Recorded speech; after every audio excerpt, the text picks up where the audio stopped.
if the lack of man who's early, Cayden's a little bit early, but we're ready to go with him. You know, last year you always have coaches tell you never know when a single play can determine a game, and there are a couple of games, Kentucky, maybe LSU, where if you made one key play, you might have played for everything. So is that just a great example of you never know the key situation? Yeah, it's definitely a good example of you never know which play is going to matter. It could be the first play, it could be the last play of the game, it could be the 59th play. So just treating every play like it's the best play of the game is very important. Middle aisle.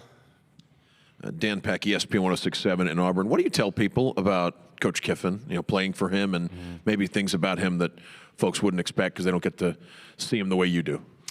Yeah, if you want to see Coach Kiffin and his natural form, you'll come to his practice, you'll be listening to Taylor Swift mid-practice, and he'll be having coaches do receiver drills, falling down, and all type of stuff. It's just a really good environment.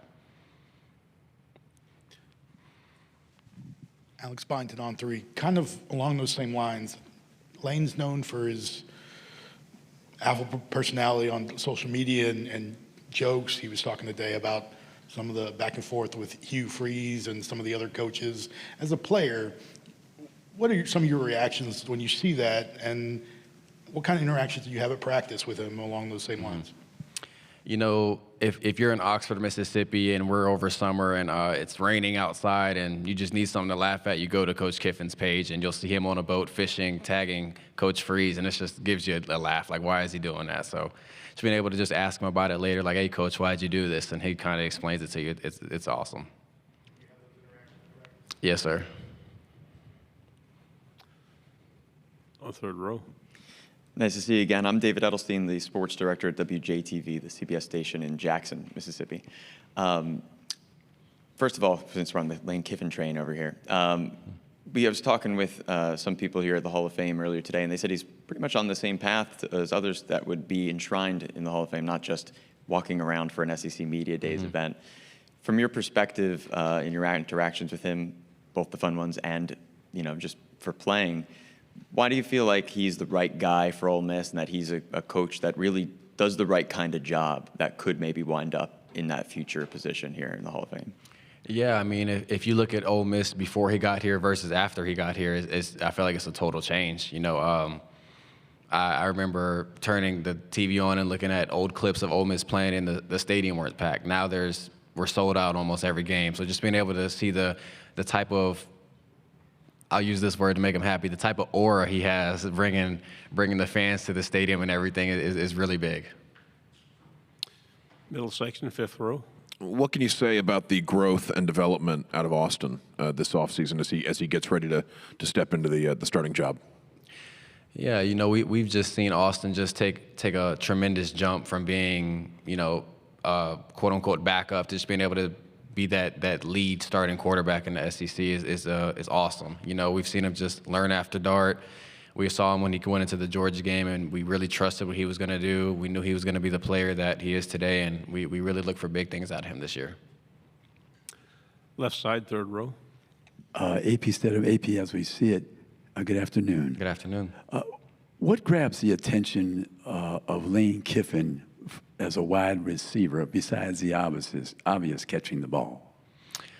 I feel like to be able to just grab his attention is just being able to, the route detail. He's very big on knowing what to do, knowing the playbook inside and out, not just knowing one specific spot. So just being able to be a smart player is very big for him. Go with the third row here. Thanks. David again. When you're thinking about playing this season, expanded college football playoff, Ole Miss right on the brink last year, what's the mindset of the team entering into this season for what you guys are thinking, feeling, and talking about as you get ready to make a run to be in this time? Yeah, you know, we lost a lot of people after last season, so just being able to just bring a lot of new faces in and being able to just preach that motto, going 1-0 is all that matters, because, you know, everybody wants to talk about the national championship, the SEC championship, but nothing else matters but just going 1-0 every day and winning the first game, winning the second game. That's kind of the message we have for our team. Fifth row. You mentioned earlier the idea of changing the culture at Ole Miss from a place that wasn't seen as a football powerhouse to one of the top programs in the SEC. What would it mean to be part of one of the great runs in the history of the program? I feel like it would mean everything just to be a part of that as a player. Just being able to just carry that with you for almost ever is just awesome. I feel like it would do a lot for the community, Oxford, and then the fans as well. I mean, they deserve it, and we're gonna try to do our best to go 1-0. Left side. Cayden, I wanted to ask you about last year against Kentucky. And what do you think the reason that game that y'all had a letdown? Have you reflected on that game specifically? Because that, to me, is the game that really kept you out of the playoffs. Yeah, Kentucky was definitely one of the bigger ones we want to have back. You know, they just came out and they played one of the best games they played all year last year, I feel like. And I feel like we didn't execute from the first quarter to the fourth quarter. I feel like we might have played a good first quarter, but then we slacked off in the third quarter and they caught us. So just being able to just go and play a full four-quarter game will be important to us moving to this next season. Third row. Oh, again.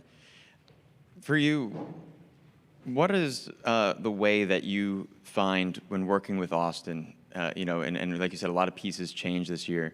How do you adjust to maybe the same game plan, of course, is what I'm hearing, but new people bring different skills, and you want to play to those skills. How do you adjust to that and learn that after, of course, having successful seasons the past few years with guys like Jackson Dart, Trey Harris, who really had a consistency that could be expected, and this year's a little bit different, if you see where I'm getting at, the same success, but a different way. Yeah, I just feel like with Austin Simmons, him being a lefty quarterback is just a total 180 from where it used to be. You know, if Dart was going to roll out to the right, now he might roll out to the left. So you kind of just flip the entire playbook almost. And now speaking more so to the receiver position, from Dejon Stribling to Trey Wallace to Deuce Alexander to everybody that we've brought in, I feel like it's just we kind of revamped, and I feel like we're almost even better as a receiver room than we were last year. So I feel like there's almost no drop off at all. We have time for a final question. Anybody out there? Okay, right side. Okay, do you like the way kind of going back to the Kentucky question, I guess, do you like how the schedule's formatted this year where you're not playing 4 straight non-conference games? You guys kind of get right into SEC play. I think Kentucky actually week 2.